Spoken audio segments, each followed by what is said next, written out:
Magandang umaga, magandang tanghali o magandang gabi o anumang oras yung napanood ang video ito. Welcome sa ating channel, Matuto Dapat, sapagkat ang kaalaman ay isang mahalagang kayamanan. Kaya ito'y ating pagyamanin at ingatan. Sa oras po na ito ay ating pag-aralan is forecasting technique. And under this, we have to discuss the simple moving average. So yun po yung isa sa mga technique ng forecasting na yun po no, na napakahalaga na gamitin natin.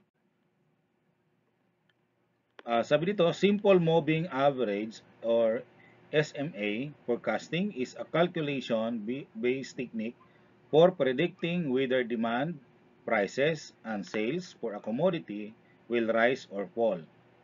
It is a tool that can assist experts such as stock market managers and business analysts and owners in making investment decisions. This technique removes the effects of seasonal, cyclical, and unpredictable fluctuations by using previous data. Ito po yung formula na gagamitin natin. F sub t is equal to the summation of S sub t minus I over n, okay, where I is equal to 1 to n. So, ibig sabihin, depende kung gaano karami ang atin pong target na ikukunan ng sum, yung previous data. F sub t is the forecast for the time period. S sub t minus I is the actual values for period of t minus I. N is the number of time period used in the averaging process.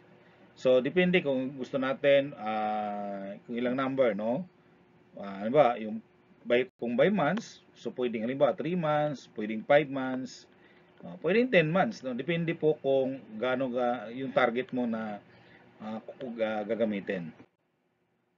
Now, example, an WBX company wants to know in advance the possible sales of appliances in Manila City. The manager conducted a SMA forecasting techniques with 3 months and 5 months moving average. The data is shown in table 1. So ito yung previous data, no? 11 months sales. So this is in pesos, okay? So assuming ito yung kanilang sales of appliances per month, and sa loob ng 11 months, yun po yung kanilang sales, no? And sabi dito, ang gagamitin niya is the SMA forecasting, where 3 months at saka 5 months. So, yan. Again, that is our data. Yung first and second column. So, from January to November. And unang kukumpute natin is the 3 months average. Okay? So, kita po natin dito sa kanang bahagi. Ito. Na, yan. So, since 3 months, so ang ating divisor ay 3. Okay? 3 buwan. Previous 3 months. No? Yun po yung kukumpute natin. Now, for example, for April, so ito yung April, okay? So, yung previous 3 months niya, no, which is January, February, March. So, yan, pina-plus po natin yung January, February, March. Total po niyan ay 260. Divided by 3 kasi 3 months. And the expectation, o yung atin po magiging 3 moving average na forecast ay 86, approximately 86,667. So, naka-approximate po yan kasi naka-rounding off po yan. No? Whole number po gagamitin natin since ito po ay ito is sales, no? Pero closer to the whole number. Kaya pag nagra-round off po tayo, naging ganun po siya. Okay, so yan. So, ilalagay po natin under the 3 months moving average sa April. Okay.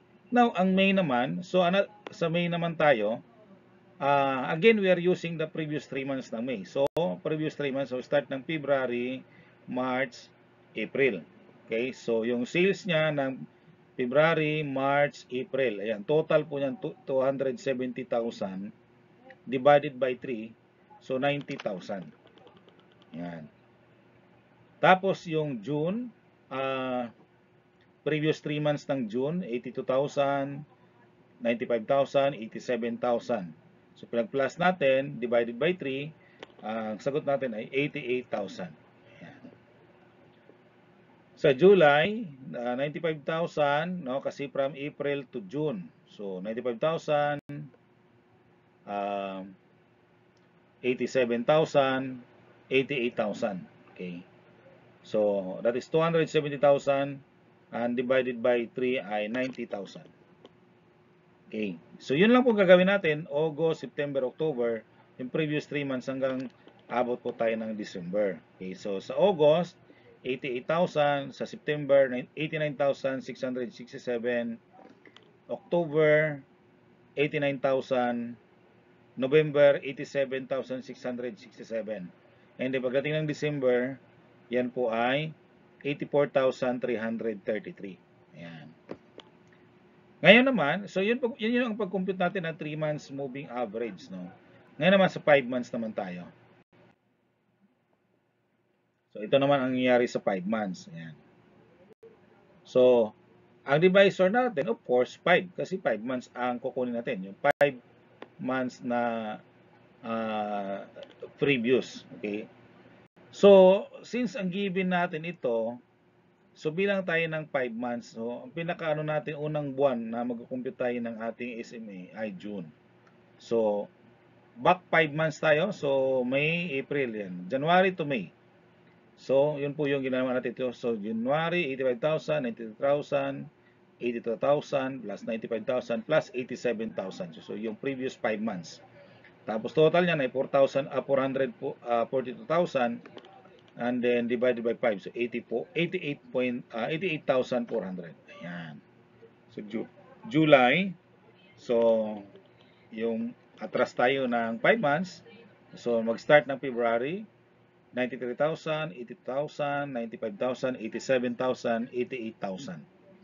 Okay, divided by 5. So, total lang ay 445 o 445,000 divided by 5. So, 89,000. Yan. So, ganun lang din gagawin natin ng August. Sa August ay 88,200. September, 90,200. October, 88,400. November, 88,000. Tapos sa December, of course, mag-start po tayo ng July. No? July to November, that is 86,800. Yan. So, kung makikita po natin, ang closer doon sa actual value o actual sales natin is ano po ang pinaka-closer. So makita natin ito pong 3-month moving average, halos hindi magkakalayo, no? Compared naman dito sa isa, although halos paparehas lang, no? So may konting diferensya lang. So tingnan natin ngayon sa graph. Okay. So ito po yung graph, no? So ayan, yung kulay itim, yun yung actual sales, no? Yung kulay orange, yun po yung ating 3-month SMA. So makita natin, no, yung pagkakaiba nila. Okay, at yung blue naman ay the 5 months small the simple moving average, no. So ayan. So kita natin yung difference ng tatlo. Tandaan natin ang forecasting ay predictions lang naman 'yan, no. Hindi kaya talagang sa actual ay mayroon talaga malaking difference. So, depende po yan sa magiging manager o yung pinaka-business analyst ninyo kung ano ang gagamitin niyang techniques. No? At base po dyan, depende po kung anong gusto niyang, kung SMA ang gagamitin niya, kung alin po ba dyan, kung 3 months ba, 5 months ba, o 4 months review. Okay, pwede rin naman per day, no? So, atras ka lang, ganun, the same process, per day nga lang din ang bilang. Okay? No? So, yun po ang forecasting technique and using the simple moving average. So, this is your activity to answer, no? Yan, activity 1, the demand of cellphone brand 5600A is monitored per month and the 10-month demand in pieces is shown in table 2. So, ayan po yan. Create a 3-month and 4-month simple moving average forecast. Activity 2, the sales of brand AB milk powder is recorded every month as shown in table 3. So yan po yung demand ng brand AB Milk Powder. The manager of Triple X Grocery conducted a 4-month and 6-month simple moving average forecast. Okay, so determine, no? You have to determine the yung forecast niya, and then try to graph, no? Yung para makita nyo rin, no? So i-graph nyo na lang yung magiging result. Okay, thank you very much for watching, and I hope you learned from this lesson.